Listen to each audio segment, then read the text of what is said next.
Even though I was very upset with Shougo, the way he treated Fujimiya in this episode, his entire reaction to Fujimiya might be lying was very plausible, and it was realistic of how someone would handle the situation if someone told you that someone loses their memories weekly. So let's talk about this episode. This episode showcased some of the drama elements. We got to see how people are bullying Fujimiya and how she really gets upset about the facts of people just talking behind her back. I mean, when we see the classroom and these two girls are just trashing her, saying she's emotionless, saying that she's creepy, smiling at her notebook, what she's writing in her diary, it's really upsetting, and it really uplifts that drama feel that this series is trying to perceive. I really like this series for that. It's a really good series that manages to flow with good shoujo romance vibe, and that's what I continue to like from this series, and once again holds that value of one of my favorite romance of this anime season, because the way they introduce Shogo's character in this episode, I mean, we've known about him for all the episodes that's been out now, but we haven't really gotten in depth with his character, but the way he's introduced, the way we get to see how he's just kind of mean and cold-hearted, but at the same time, you can clearly see he's a good person underneath. The way he helped out Fujimiya in this episode, when the girls were talking behind her back, he saw her crying, even though he didn't actually see her face, he knew she was crying, and so he goes in there, grabs her diary, and gives it to her, and it says, "Oh, I guess I don't like people that talk trash behind someone's back." That right there, his character is amazing. For him to stand up for Fujimiya, he only met recently, it's definitely a good character development for him, and he definitely concretes as a good cast member in this series. Now, I want to tell you, I talked about it a little bit last review, I want to talk about it again. I still believe Shougo is somewhat related to Fujimiya, or at the same time, he has known about her in the past, because, I mean, for some reason, Fujimiya remembers Shougo at the end. Now, it's stated that most likely it's because Fujimiya doesn't think of him as a friend.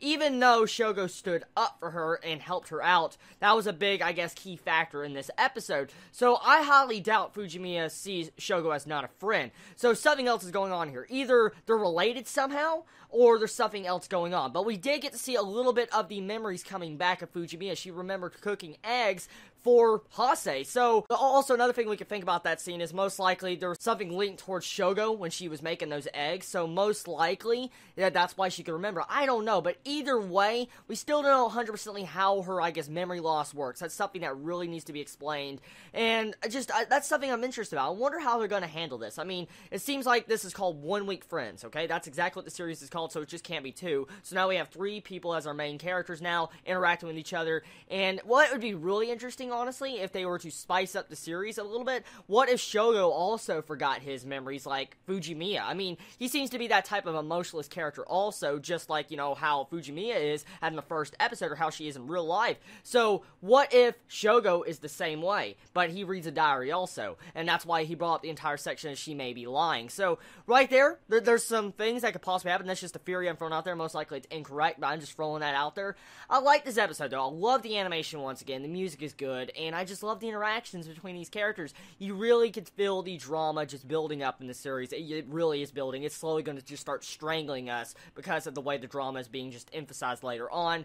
Now, just really good. I like it. I really love the way Fujimiya has developed as a character now. She's willing to stand up to girls, talk to them. She turns around and tells them that this diary is important to me. So right there, it just shows that, you know, how much she's progressed since episode 1. We also see that she wasn't lying about her memory loss, because she even stated to the 2 girls that were trashing her, saying that I don't want to lose my memories or forget about my friend, all that. That's why I'm writing in this diary. So pretty much she states to 2 random people that's why she's doing it, even though she didn't know Hase was around the corner. So it shows that she actually is losing her memory. So there's not a lie there either. That would be a major fuck-up plot twist, I'll tell you that. That kind of pissed me off a little bit if that happened. So anyways, everybody, I love you so much. Tell me your thoughts on 1 Week Friends episode 3. Did you enjoy this episode? Did you hate this episode? Do you feel like this once again retains your favorite romance of this anime season? Do you feel like this series is going to get so much drama it's going to strangle you to death? Do you think Shougo most likely is losing his memories also? Let me know in the comments below. Everybody, I love you so much. Please be safe, and Chibi out.